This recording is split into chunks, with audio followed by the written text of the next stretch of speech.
बिस्मिल्लाहिर्रहमानिर्रहीम। अस्सलामुअलैकुम। आप देख रहे हैं यूट्यूब चैनल आम सी बातें। तहरीक लब्बैक के अमीर का अहम बयान और मदीना मस्जिद के हवाले से मुफ्ती कासिम फ़खरी साहब का दबंग खिताब। इस वीडियो में हम इसी के मुतालिक बात करेंगे। नाज़रीन किराम, बात यह है कि हुकूमत वक्त का ये काम होता है कि लोगों को ऐसे काम करने से रोके जिसकी वजह से मुआशरे में इश्तियाल पैदा हो, लेकिन जब हुक्मरान खुद मस्जिद को शहीद करने के लिए आ जाए तो फिर इन लोगों की अकल पर मातम ही किया जा सकता है।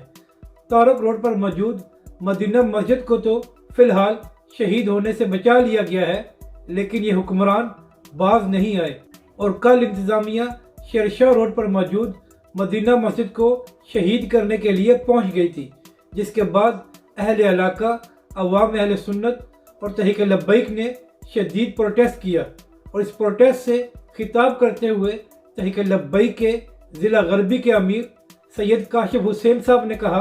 कि हुक्मरानों को शर्म आनी चाहिए कि वो मस्जिद को शहीद करने के लिए आगे हैं, मगर तुम लोग ये कान खोल कर सुन लो, हम इस मस्जिद को हाथ भी नहीं लगाने देंगे। इसके बाद इस प्रोटेस्ट से तहरीक लब्बैक के पार्लिमानी लीडर मुफ्ती कासिम फ़खरी साहब ने खिताब किया